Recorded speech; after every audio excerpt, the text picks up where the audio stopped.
Stay connected to the world around you. KPBS brings you trusted news, compelling stories, and in-depth reporting every day. Wherever life takes you, KPBS is here, on the radio, online, and on the go. Discover more at kpbs.org. People want choices. People want freedom.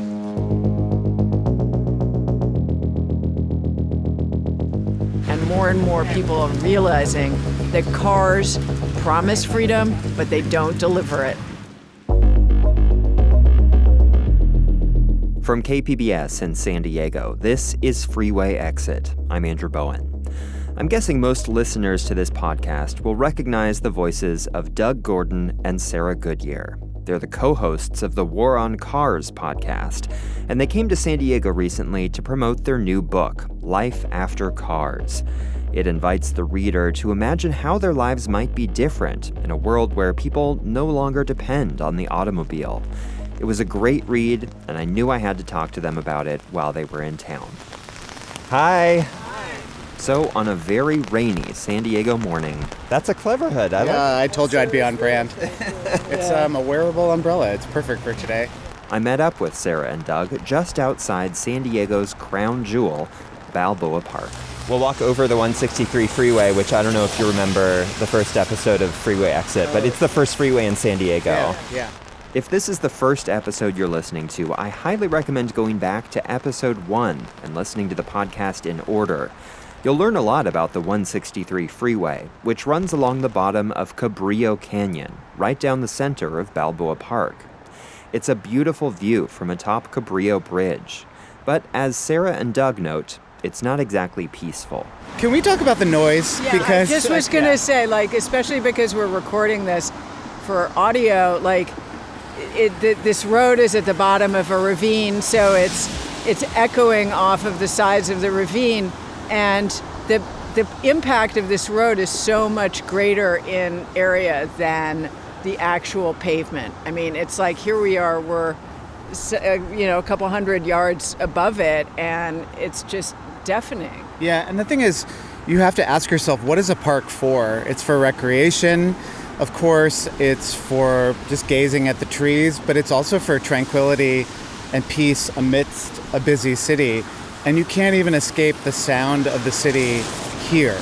I like to say cities aren't loud, cars are loud. And so, I don't know, I would want to come to this park and just be able to sit and read a book or go for a meditative run.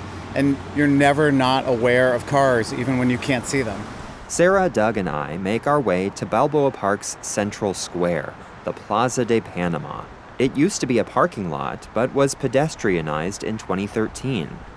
We sit at a table under a big umbrella to get the interview started. But hardly a minute goes by until Doug and Sarah are recognized by a fan. What's up? Oh my gosh, it's Sarah Goodyear and Doug Gordon. I'm Aiden. Aiden. Yeah, I live in Weehawken, New Jersey. Oh, you do? Yeah. Aiden is finishing up a cross-country bike ride from his home in New Jersey to San Diego. He has a War on Cars sticker on his water bottle. Holy moly. You guys want a picture together? Yes. Okay, let me take a picture of you. Two things go through my mind. First, Doug and Sarah are actual celebrities in the world of urbanism. Second, this joyful chance encounter was made possible by the absence of cars. Doug says it before I can. Had we all been in cars, that would not have happened. Oh my God, that was absolutely insane. More with Doug and Sarah after a short break. This is Freeway Exit. I'm Andrew Bowen, and we're back with my interview with Doug Gordon and Sarah Goodyear, authors of the new book, Life After Cars. I'm going to read a quote from the chapter titled Designing a Better World. Urban highways are the most aggressive, obnoxious, destructive infrastructure that car culture has to offer. A freeway going through a densely populated neighborhood is as brutal as a punch in the face and as pervasively poisonous as an oil slick. In the short term, its construction erases communities and displaces people. In the long term, it radiates toxic pollutants and unhealthy noise levels into the homes, schools, businesses, and surface streets that remain in place along its ruthless trajectory. Once a freeway exists, it assumes an air of inevitability, like a natural feature of the landscape, determining the fate of hundreds of square miles around it. Really, really to the point, very not pulling any punches when it comes to talking about freeways. So now that we've sort of walked over that and you were reflecting on the 163 in this beautiful space, what are your thoughts on freeways and their impacts on cities? I'll keep it really broad and open-ended like that. Go first? Well, yeah, I mean, we've been kind of following I-5 up and down the West Coast, and we started this leg of the trip in Seattle, and we talk about Seattle in the book and the impact of I-5 on Seattle, and I think it's actually one of the lesser appreciated abominations in car culture in the United States, because Seattle is such a gem of a city. It has one of the most beautiful geographic locations of any city in North America, and right smack through the center of it, dividing some of its most vibrant and interesting neighborhoods, is I-5. And there are efforts to put a lid on it and do other things, but it's just sad because, I think people, we had one interview where somebody was saying to me, well, what about all the ways that the interstate highway system has, created wealth in this country? But if you do the math, how much has the interstate highway system decimated wealth in this country? How much public health cost has it incurred? And we just don't do the math. It seems like whenever it comes to car infrastructure, there's an infinite amount of money for that. But if there's any desire to repair or to create other kinds of infrastructure for transit or pedestrians or bicycling, suddenly that just seems wildly expensive. And that is really depressing to me. I think also there's a lot that we work on in this movement that what I like to say is very intuitive, because nobody wants to live next to a freeway. The people who do live next to a freeway are often the most marginalized members of society, people who can't afford to move anywhere else, the people whose homes or neighborhoods were destroyed for the freeway itself and are just the grandchildren of the people who lived there before, unhoused people living under the highway. But we all intuitively know that living far away from cars and traffic is desirable. Real estate prices reflect that often. And so the other thing we like to say is, look, someone at some point in history made a choice to build that road through the middle of your city. Governments made choices to build that freeway through your city. These things were built, and they can't be unbuilt overnight, but they can be unbuilt. And we can make long-term decisions that move us towards a place where, okay, we shrink one half of the highway, we lid it, we remove it entirely, and see what happens. So we'll get there. You were talking about I-5 devastating Seattle. It actually devastated a lot of neighborhoods here too, of course. San Isidro's the historic neighborhood right next to the Mexican border. It went through Little Italy, which at the time was an immigrant, working class neighborhood. And it actually goes through Balboa Park too. So the 163 goes north-south, but there's this S-curve of the 5 that cut off the south end of the park and actually separates it now from downtown, which is the closest densely populated neighborhood. But to get here from downtown, it requires a really unpleasant walk over the freeway. And a bit of interesting history that I learned while researching for the podcast was that the 163 was approved by a vote of the people, and it was like an absolute landslide in favor.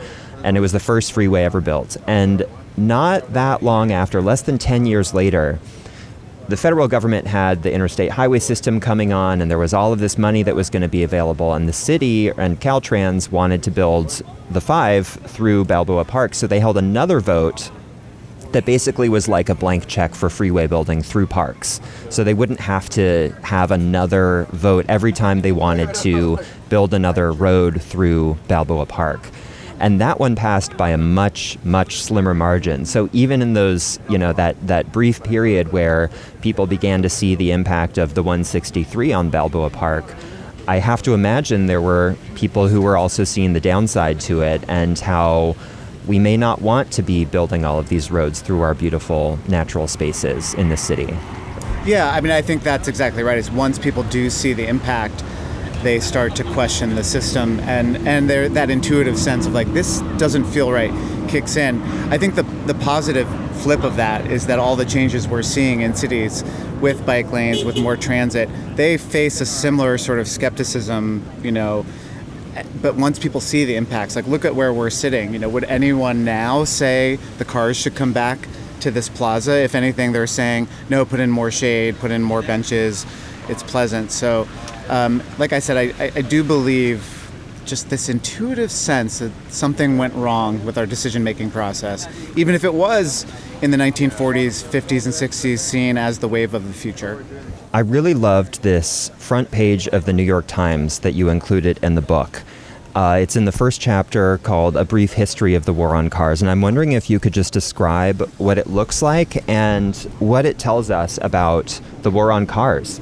Right, so the headline says, Nation Roused Against Motor Killings. The subheadline talks about the alarming increase of automobile fatalities, and there's a hand-drawn illustration of a giant car driven by basically a Grim Reaper-style figure with a skull for a face and a big billowing cape, and beneath the wheels of this giant automobile are like screaming, mostly women and children, that it's just sort of running over right here. It's the historical antecedent of the war on cars. It is this idea that there was this period in history where the death and destruction caused by cars. I mean, at the time that this illustration appeared in the New York Times, you had thousands upon thousands of people dying in the country. You had hundreds of children in New York City alone being run over and killed by drivers. And so there was this sense of shock. You're only, the Model T is 1908, but really you're only like 10 years or so into the mass automobilization of North America. And a lot of these people who were driving were wealthy. Cars were seen as unnecessary. They weren't necessary for your daily needs to get to work or to buy food or things like that.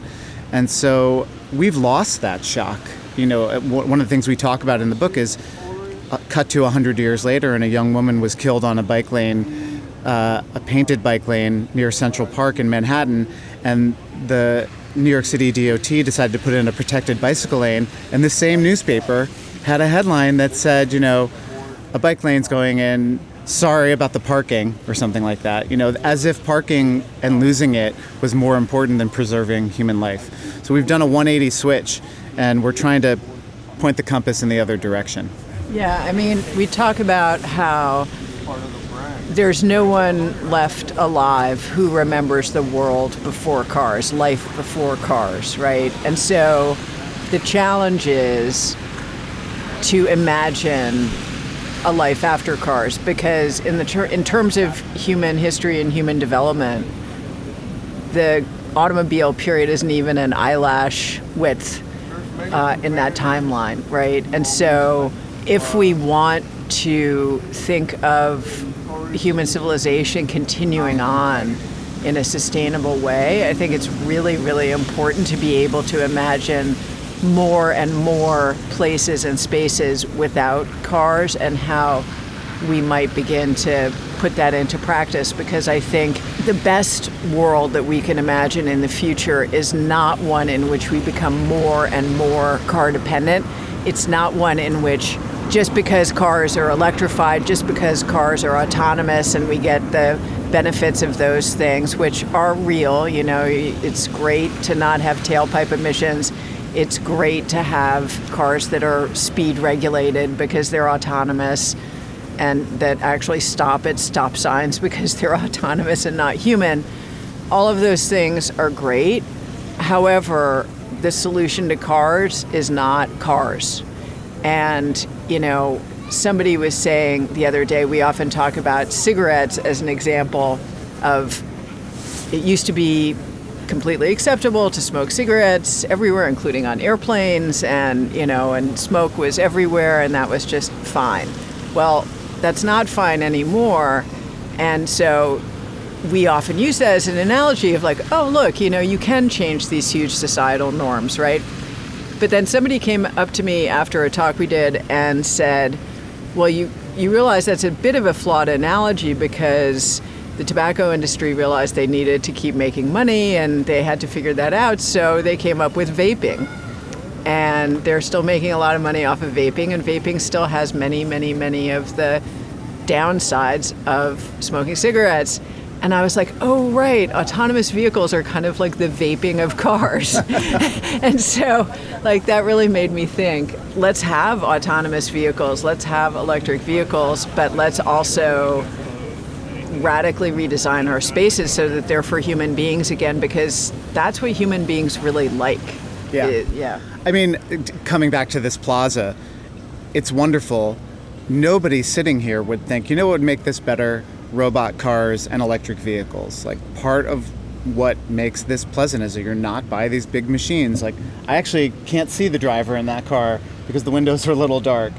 It could be a driverless car for all I know, but keeping it far away from me makes sitting here much more pleasant. I really loved that analogy to smoking, and there was a survey that found, people are more likely to disagree with people blowing smoke in public spaces than spewing exhaust from a car in public spaces. The difference, or the sort of other flaw that I see in this analogy, though, is that nobody has to smoke for their life. A lot of people in San Diego in particular do have to drive. They don't really have a choice. Yeah. It's the infrastructure and the transportation system that we've inherited from past generations. And I think this city is in a really uncomfortable transition period right now because we've been really successful at building a lot of new housing in the urban core where things are more walkable, where people are less likely to need a car for everything. Yet, we're still not there. The transit system, as you all have noted, is still inadequate. There's a lot of bike infrastructure that still is lacking. So what do you say to the folks in a city like San Diego that today is still very car dependent and they really struggle to see life after cars? Yeah. I mean, despite the provocative names of both our podcast and the book in particular is an invitation to imagine something different, even if you can't live it right now. And for the people who live in truly car-dependent places, and I agree, I often joke, no one drives a cigarette to work, right? You don't have to have it, but you do need a car. But what if one day out of the week you experimented with taking transit, or you said, it's not that far to the grocery store, I'm going to see what it's like to walk there. And I'm going to do that because I'm only getting, a dozen eggs. I don't have a lot to carry, and it's silly to drive the Tesla or the Ford F-150, 20 minutes to go do that. We're not an absolutist movement. We liken it to kind of meatless Mondays. Like, what would it be like? And then once you take that first step, then maybe you become the person who contacts your elected official and say, hey, why doesn't the bus come more than every 20 minutes to 30 minutes? Or why is that intersection so dangerous that just to get to the park, my kid has to cross a 4-lane arterial? Could we put in a better crosswalk, a shorter distance, like, a bulb out or something like that? That's what we're aiming for, is not radical change overnight. It took about 100 years to get to where we are. Hopefully it won't take 100 years to get to where we want to go. But big changes start with small changes, and that's what we're asking people to imagine. A lot of the book talks about children and how car culture has impacted children negatively in particular. Can you talk about that and why you chose to really spend a lot of time thinking about our kids? Kids are a uniquely vulnerable population. Traffic fatalities are one of the leading causes of death of children in this country.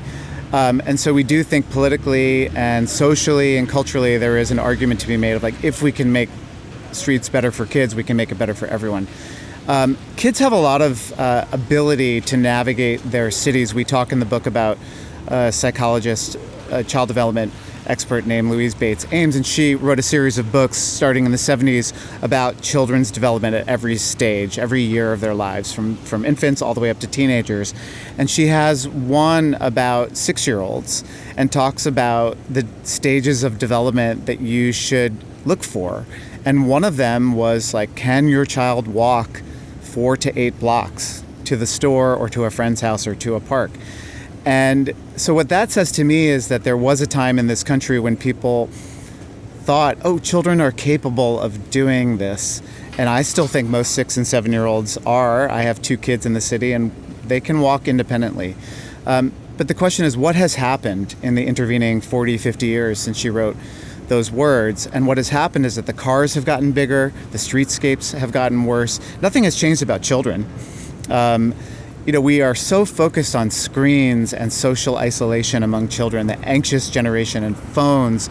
But you read that book, The Anxious Generation, and Jonathan Haidt gives just kind of passing reference to the built environment. It's more about the lure of these screens and what social media companies in Silicon Valley are doing to our children. But if you give children safe space to walk, a safe street to cross, they'll go out, they'll do it. And that's what I think we want for all of our kids. Yeah, and I think we really need to look at what cars do to children developmentally. And there's so much focus in our society today, if you're a parent, on giving kids enrichments of various kinds. And, they have to go to this kind of lesson and that kind of lesson, this kind of physical activity and that kind of physical activity. And it all has to be scheduled and they have to be gotten there and everything. Of course, children have traditionally learned how to be human beings just by being human beings in their environment. And what's sad to me is that parents who spend all this time worrying about what's best for their children and wouldn't feed them non-organic food or anything like that, they're forced by the structure of our society to strap their kids into these death machines every day, one of the leading causes of death of children, and just pretend, first of all, like that's not a problem. Like that's okay, that's great. But also, we cite the work of Bruce Appleyard in the book, who's a researcher who's done cognitive mapping exercises with children. And he asked these kids to draw maps of their neighborhoods. And the kids who were driven to and from school and other activities had these very crude and simple maps where it would basically be a dot with their house and then a dot with their school and sort of a straight line in between. And they didn't really know how to get from one of those places to the other. Whereas kids who biked or walked to school drew much more detailed maps that had lots of little details like, there's flowers over here, there's a tree over here, there's a yellow house over here. And what is that? That is a child learning how to navigate the world. And it's a really important developmental task for children to learn. How do I find a landmark and use that to get to the next thing and extrapolate from that, hey, this is a good way to go and that isn't a good way to go. Our kids are being robbed of all that while we're desperately trying to enrich their lives. I sometimes joke that I love living in the city because I'm lazy. Like, everything is really close by. I've had days where I'm really sick, I have a cold or whatever, and I tell my kids the night before, I'm probably going to have to sleep in. They can wake themselves up and walk out of the house and go to school. I don't have to drag my butt out of bed and get into a car and drive them and struggle with traffic. My daughter will just come to me and say, hey, my friends are going to the movies tonight. And what do I say to her? Cool, just text me and let me know when you're going to be back. I don't have to rearrange my schedule to go drive her somewhere. And that's a luxury for me and my wife. Now, a thing that Sarah will also say is like that word, luxury. Like, we have these places that we're building where that's possible are expensive. There's a reason why real estate is higher in places where you can walk and have transit and have the coffee shop on the corner. It's because we've built so few of those places. And so we need to extend that so it's not a luxury. So every parent, every child, every senior citizen has the ability to just have that lifestyle that we're talking about.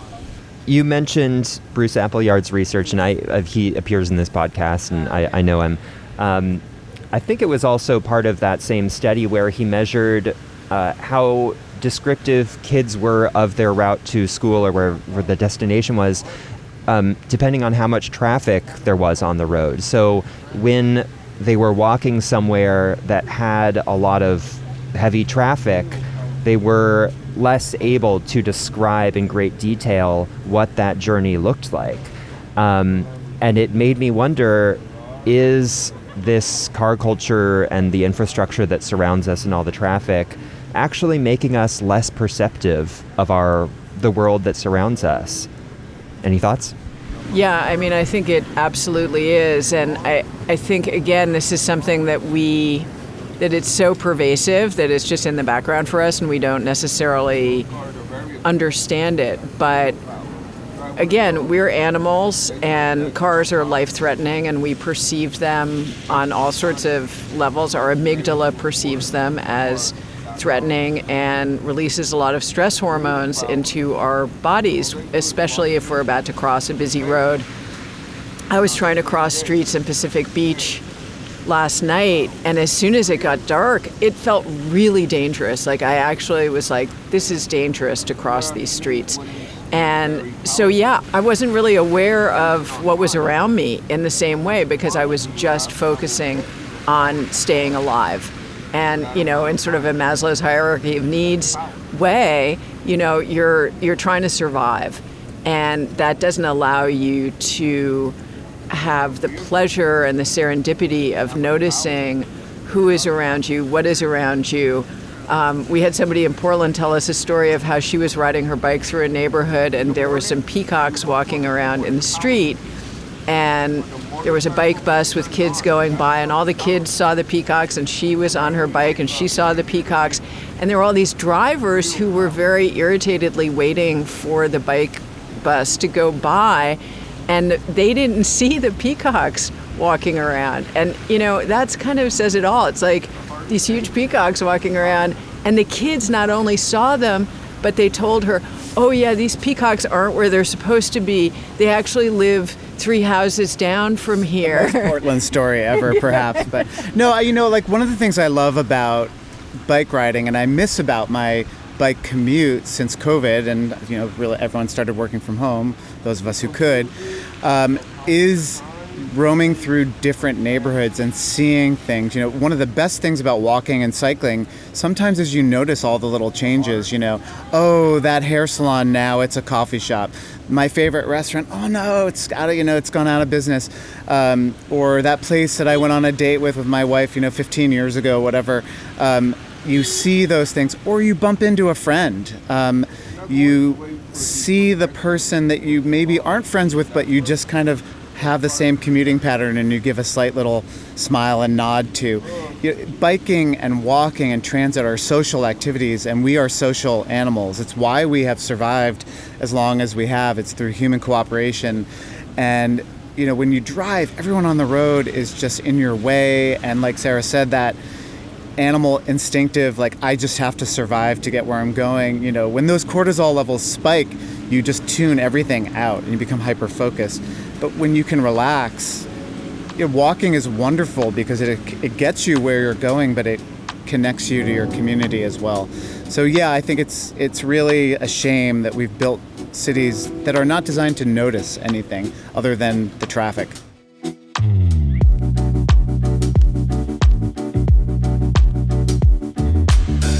After the break, Doug and Sarah share their thoughts on provocative and confrontational slogans like the war on cars. Stay tuned.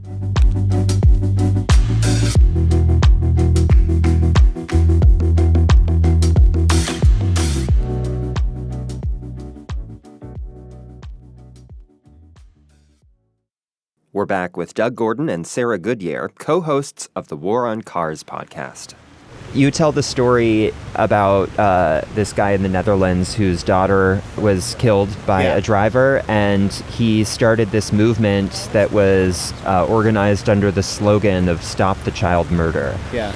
And it got me thinking about the type of language we use when we're talking about the war on cars and, you know, the strategy involved in that. And a phrase like Stop the Child Murder is clearly meant to be reactionary. It's meant to be provocative.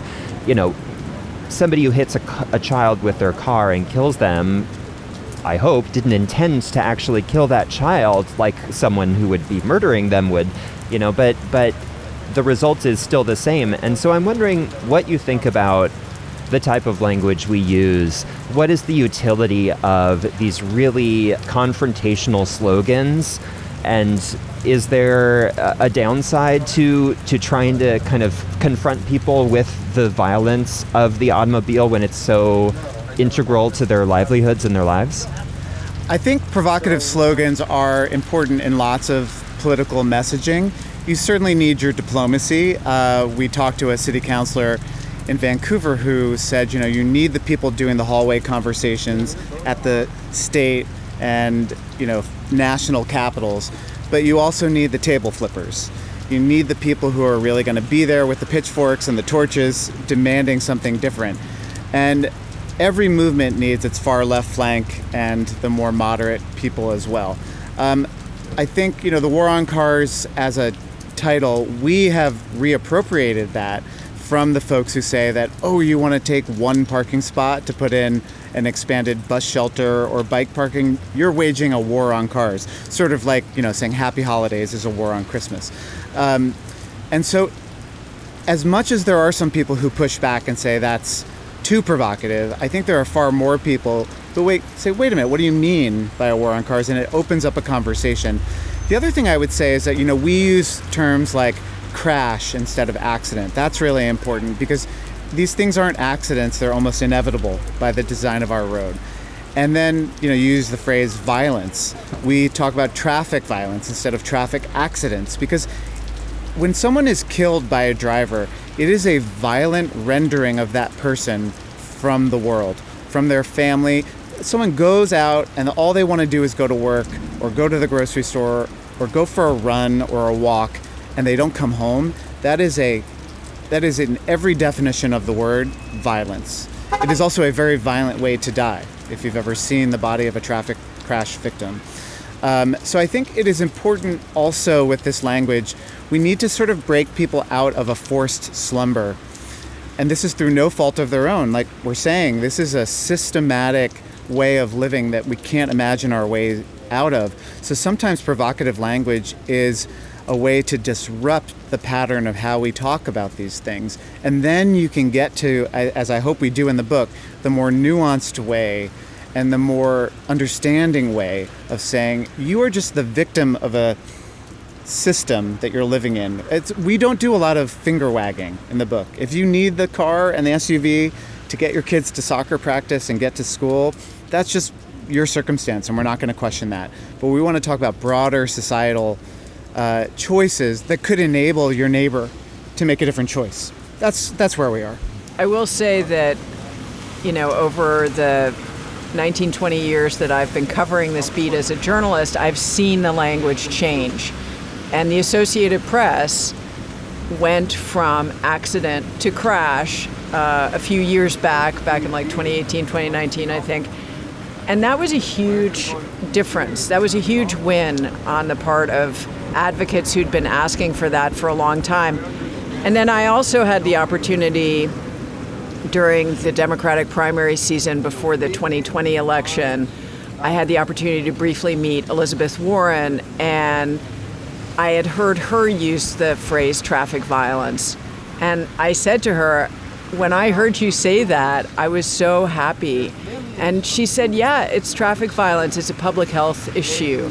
And I think the fact that people who are mainstream politicians, absolutely the most mainstream press outlet, the Associated Press, the fact that these linguistic moves are being made shows just how pervasive the awareness, the growing awareness is. I think that we really are getting someplace with this.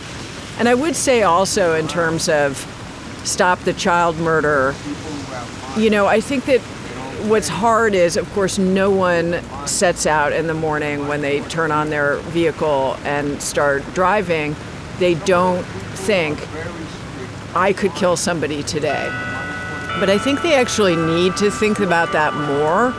And it's an important thing to have in people's minds. And one of the most difficult episodes I ever did for the podcast was I interviewed somebody who killed somebody with her car. And she has spent the rest of her life, it was on Route 1 in Northern California, and it was, quote unquote, not her fault. It was found to be not her fault. He was riding a bicycle. He was a farm worker who was trying to get from one side of the road to the other in an area near Santa Cruz where there's a lot of farms. And I don't want to say it ruined her life entirely, but it dramatically changed her life for the worse. And while it's difficult to think of yourself as being a killer, or the potential that you could be a killer just by going about your daily routine, the truth is that if you're driving, you could be a killer. And if you get into your car and your society is not being real with you about that, the chances that you're going to do it are greater. Go on. And so, I think that's really important, that being real with people about this stuff actually is part of making a safer world and let's hope preventing more people from dying and more people from killing. Yeah, I mean, also in terms of the name of the podcast and the book, I joke a lot, like, we have broken through with the name The War on Cars. I mean, here we are talking to you, and we've been getting a lot of press, and that's all great. I don't know if we would have had the same impact had we been look, we understand lots of people need their cars most of the time, but could we imagine slightly changing things just a little podcast? So, it's like there is room for nuance in politics, but what are we seeing right now in Democratic politics especially is just really good, repeatable platform slogans. Zohran Mamdani, fast and free buses, freeze the rent. Language is a way of seeing, and it is our way of understanding the world. So, hopefully if we can move beyond some of this stuff, we will have the luxury of using more diplomatic language, but not right now, perhaps. On the subject of traffic violence and language, I'd love to talk to you about Vision Zero as a slogan. So I came to San Diego in 2015, a few months after the city council adopted its Vision Zero resolution, and they declared very explicitly, we want to reach 0 traffic deaths and serious injuries by 2025, which is this year. Only 8 weeks left in the year, 7 weeks left in the year? They're doing not great, let's say. I've done a lot of thinking about where the city went wrong or where they fell short, talked to a lot of people about it, and I wonder whether setting the goal of 0 traffic deaths was really the right goal to set, because the phrase Vision Zero is kind of agnostic as to how you get there. Yes. So if cities had maybe adopted a goal of reducing speeds by X percent on these corridors with high collision rates, or setting a goal for a number of new crosswalks to install in places where there is a need for crosswalks. If we had set a metric or a goal for ourselves on the actual infrastructure and quantified that instead of the number of deaths, might we have actually gotten closer to the goal of Vision Zero? I totally agree. I think, Vision Zero is a very good internal framework for transportation departments and policymakers. It is terrible in terms of an outward-facing public campaign because, first of all, like you said, what does it mean to envision 0 traffic fatalities? Does that mean we put up public service campaigns and wag our fingers and say make eye contact with drivers or, drive slow, save a life? Nobody thinks they're a bad driver. Everybody thinks they're an above-average driver. In fact, Vision Zero is a Swedish-originated program, and yet very few European cities actually follow Vision Zero as their guiding principle. They follow things like reducing the number of cars in their city, reducing the vehicle miles traveled, doing things like saying every person who lives in the city should live within a quarter mile or less of a protected bike lane and a park that they can walk to. And so those quantifiable things are the way to go about it. I think it should be more of a quality of life-based program. Everybody has the right to walk safely to school, to a senior center, to a grocery store. So I think, I once spoke to a policymaker in New York City after Bill de Blasio had launched Vision Zero in 2014. And I was talking to this person saying, as an advocate, I'm really here to support you in everything that you want to do to get to this worthy goal. And she said to me, everyone is in favor of Vision Zero until they understand what it takes to get there. It means taking space from drivers. It means asking drivers to slow down. It means asking them to remove parking and put to the bike lane in. And they don't want to do that because they think, I don't kill anyone. If everyone would just follow the rules, we'll reach Vision Zero, and then if everyone would just wear a helmet, no cyclists would die, etc. So I do agree, it's the wrong framework for how we should see it. And also, we need to reduce the number of cars and driving in our cities because of climate, because of all of these other knock-on effects of driving that have nothing to do with whether or not people are dying on our roads. I can guarantee you 0 pedestrians die on that road through the middle of Balboa Park. Is that Vision Zero? That's not Vision Zero to me. Yeah, and I was lucky enough to interview a Swedish engineer who was involved in the development and implementation of Vision Zero back in, I guess, about 2010. And this was when, American engineers were first kind of becoming aware of it. American municipalities were first starting to think about Vision Zero as a potential framework for themselves. And the Swedish guy was actually pretty skeptical, because what he was saying was the kinds of things that they've done in Sweden, were not on the table in the United States. I mean, they include things like having speeding cameras on rural roads. Like, that you're driving down some winding rural road in Sweden, and there is a speed camera that will give you a ticket if you are going over the limit. And that's not something I foresee American municipalities or jurisdictions being willing to do. And he was very skeptical about it, because his point was Vision Zero is about designing an environment where human error is expected and it is compensated for by design, and that you make an environment that's safer by preventing people from going faster, among other things. And so what would be the best thing if you really wanted Vision Zero? It would be to say we should have speed governors in cars. We put them on electric scooters, we put them on electric bikes, we could put them in cars, and they're piloting that in New York, among other places. But that would be the best thing, is to just literally make it so you can't speed. And so if you really want to talk about Vision Zero, that's what you need to be talking about. That's the kind of thing you need to be talking about. And so I think just the phrase, just the slogan is kind of empty in the end if you don't do the design. So you talk a lot in this book about the costs to society of our car culture, and I'd love to talk about the true costs in actual dollars and cents.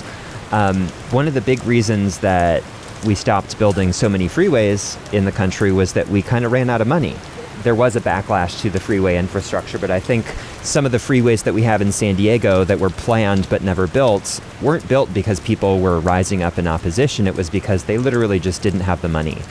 And as someone who just had to replace their hybrid battery in their Prius, and it cost a lot of money, I'm feeling this very deeply about the cost of imposing car ownership as a prerequisite to participate in society and the economy.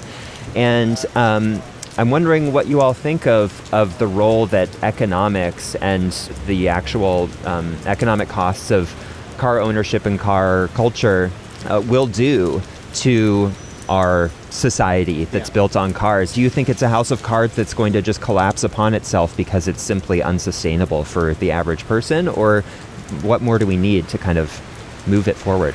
There's a bit of a house of cards in that I think we are seeing subprime auto loans, as we saw in 2008 with the housing market, and that will collapse. We're seeing car insurance rates going up to just thousands upon thousands of dollars for people, all because cars are getting more difficult to repair, supply chain issues, things like that.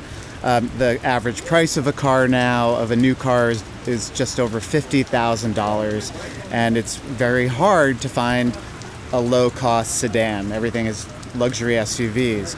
So I think people are becoming aware that this is unsustainable. The trick, of course, much like with the electric cars being a solution to pollution and exhaust, is getting people to see that the economic problems of cars will not be solved with different economics related to cars, longer term loans. We're seeing people with 7 to 8 year car loans where they cannot pay off the value of the car before they need a new car that they cannot pay off. It's like a personal Ponzi scheme. The So White House is even talking about 15-year car loans. I Yeah. mean, who keeps it? Very few people keep a car for 15 years. I mean, that's just it's just ridiculous. And I think there are other economic arguments as well, especially with the focus on affordable housing that we're seeing in our society right now and across the world. That understanding that transportation costs are part of your housing costs, and that being in a neighborhood that doesn't require you to own a car, that's a huge reduction in cost for you, right? But those neighborhoods in this country are priced as luxury goods. So I say this all the time, walkable neighborhoods should not be a luxury good. And everybody should have walkable neighborhoods, and they should have transit connections that are meaningful and frequent. And that would reduce costs for individuals. It also has the knock-on effect, and we cite a study in the book that shows it's about a natural experiment that happened in Japan, where there was an area in a sort of suburban area where there had not been a transit stop on a line, and they installed a stop on that line, and they compared the healthcare costs before and after the transit stop was installed, and it was a savings of something, I think, around $600 per year per person of healthcare costs. That really adds up on a societal level. So, how much are we spending? Again, these are hidden costs, a lot of them, but how much would we as a society be able to save if we were building communities that encouraged active transportation as opposed to keeping people in cars all the time, which is just not great for your health on so many different levels, whether you're inside the car or outside of the car. And also, I would like to say we're in the middle of this huge rainstorm here in Southern California, and I can bet you that at some point on the news in the next 48 hours, we are going to see footage of cars somewhere around here floating around or trying to drive through water that is going to just fry the electrical systems of those cars. And that's one of the reasons that we're seeing these insurance rates go up and up and up, is the torrential downpours and flooding that are being caused by climate change, that is being caused in large part by cars, is destroying cars. Yeah. And so they're going to be more and more difficult to insure. And I think ultimately the insurance market is going to be a big wake-up call for people as to what the true costs of driving are. Actuaries, welcome to the war on cars. Yeah. You've been on this book tour for a couple weeks now. Yeah. What are you hearing from people receiving this book, this message, and are there any moments that stand out to you? We have done a lot of local media, like your kind of typical daytime morning television show, and I think we both went into some of those thinking, oh, this is where we're going to confront the pro-driving side of things. These are the places you tune into in the morning before you go to work that give you the traffic report and all that kind of stuff. And remarkably, we've just had very friendly interviews. I think most of those people understand that the type of driving that people do in their daily lives just stinks. It's not the car commercial where you're heading out on a road all by yourself into nature or driving through an empty city. Most of what you're staring at when you're driving are other people's taillights. So those interviews have been really surprising and fun. Another thing that has stood out for me, we did the bike bus in Portland, one of the bike buses in Portland, and we rode with, 30, 40, 50 kids and parents and other caregivers. And just the joyfulness of that with children was wonderful. And it kind of speaks to the heart of what we are talking about. When you drive less and you bike more, you just have more fun. You have more money in your pocket, you talk to your neighbor. And so that to me stood out as like the ultimate expression of the joyfulness of what we're trying to accomplish. Yeah, and we've been talking to some pretty big crowds in these cities, and there's just a real hunger for this message and for the optimism that it represents. And I think people really, especially at what is a very dark time in American politics, really are looking for hope and solidarity, and the sense that if you organize and you come together, that there will be the possibility of change, and that there's hope, and that there's sort of a life-affirming quality to this movement that we have just been nourished by everywhere we've gone. And it's just been so moving, people coming up to us and thanking us and telling stories. And then I had a very funny experience the other night. One of the things that we tried to do with this book is to make it a book that's both good for people who are already advocates in this movement, interested in this movement, and give them useful information, things they didn't know, organize it for them, give them hope and support. But we also want it to be a book that you could hand to somebody who really doesn't know anything about this, but is an intelligent, thoughtful person with an open mind, and that they would read it and go like, hey, this thing is pretty cool. Like, I hadn't thought about those things before, right? So I was at dinner with some friends in Portland, Oregon, at a co-housing development where they live, which is, just a nice communal group of houses around a courtyard. And they have a potluck dinner that they do every Monday night. And I was invited to that. And I was talking to my friends, and I was giving out stickers about the book. And the woman who was sitting next to me, who had no idea who I was, said, oh, my dad just read that book. And I was like, really? It's only been out for a couple weeks. That's so interesting. Your dad, is he interested in these issues? And she said, oh, no, not at all. He got it because I just went car-free. And he was worried about me. He was wondering, how is it? Is my daughter going to be okay living without a car? And so she thinks that he just sort of searched on the internet for car-free living or something. He got this book, he read it, he loved it, and he ended up giving it a 5-star review on Goodreads, which I just think is so wonderful. But it's like, that's exactly what we wanted to do with the book. It's exactly the kind of person that we want to speak to, is somebody who's like, what would it be like? And then to see like, hey, this might be something that really could happen, and that's exciting and interesting to them. So that for me was like one of the craziest and most fun things that's happened. It's pretty cool. Also, I mean, Aiden just here bumping into us. Yeah. How cool is that? Yeah. You both kind of already answered my last question, which was about hope, because I think a lot of people are not feeling very hopeful right now. I did a story on the U.S. Department of Transportation taking back a grant in San Diego County for a road diet project and a very dangerous and unpleasant road. And, we're seeing a lot of really aggressive pushing of car culture and car infrastructure from the federal government. At the same time, I think we're seeing a lot of stagnation at the local level, at the state level. Some of the goals and the momentum that I perceived when I got here 10 years ago, I don't always see it, and sometimes it feels like we're kind of stalled.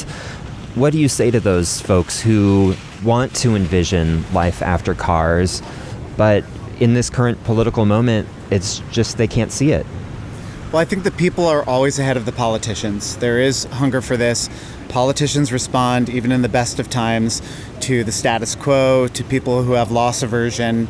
It's much easier for the person who doesn't want to lose the parking space to be motivated to show up to the meeting, to call the elected official, than it is for the people who aren't biking on that street because it's so dangerous to think that they need to show up or call. We face some serious headwinds. Where I remain optimistic is the attention that is being drawn to these issues. So we went through a really strong period of bikelash in New York City at the start of the Bloomberg administration's efforts to install bike lanes and add City Bike under Jeanette Sadiq-Khan, our DOT commissioner at the time. And John Orcutt, who is the DOT policy director, towards the tail end of a lot of that stuff, said that the NIMBYs sowed the seeds of their own demise because the ridiculous things that they would say or do in response to change brought more attention to it. And so we brought more people into the bike lane movement. So look, Sean Duffy is out there fear-mongering about public transit and the New York City subway in particular. My 12-year-old takes the subway every day, and Sean Duffy looks really ridiculous talking about how dangerous it is when more people take the New York City subway system on a daily basis than fly domestically in the United States. So the more ridiculous things he says, the more attention it might give to how ridiculous it is. That doesn't take away from the fact that the funding is being clawed back. But there might be a negative polarization where even people in red states say, hey, wait, why are you taking funding away from this active transit corridor that we're trying to build here, a mixed-use path for cycling and walking? People in Florida and Texas love cycling and walking. It's not just a liberal enclave sort of thing. So where I have hope is that this is just a period of backsliding and we'll come out on the other side of it with more hunger and also more understanding for how these things get funded as well. Yeah, I mean, I hate to resort to the darkest hours right before the dawn, but that can be the case sometimes. And I think it's important. This is why being organized and being in community is so important, and to remember you're not alone. You're not crazy for thinking that things should be different than they are. Keep finding those people who think the same way that you do. And I am given so much hope by the fact that Zohran Mamdani won his election in part by elevating bus riders, who are the most stigmatized mode users in the United States. They're so looked down upon in most communities, and he put them in the center of his campaign, and he won against all expectations resoundingly with that, against a guy who drives a Dodge Charger around Manhattan. So I think that we should look to the helpers, as Mr. Rogers would say. You know, there's a lot of really great things happening. All of this happens 2 steps forward, 1 step back. I think we're in the 1 step back thing at the federal level, but that doesn't mean that we shouldn't keep pressing forward. As Doug said, people love bicycling, people love trains, people want choices, people want freedom, and more people are realizing that cars promise freedom, but they don't deliver it. And we have to stay the course, and we have to be strong, and it's not easy, but hard times are hard, and these are hard times, so let's stick with it.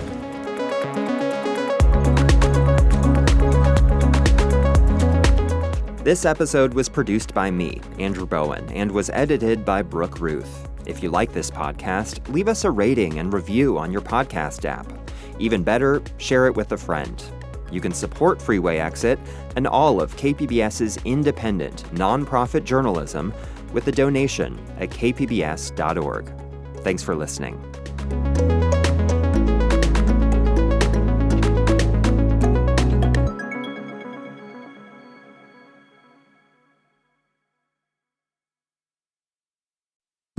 Stay connected to the world around you. KPBS brings you trusted news, compelling stories, and in-depth reporting every day. Wherever life takes you, KPBS is here, on the radio, online, and on the go. Discover more at kpbs.org.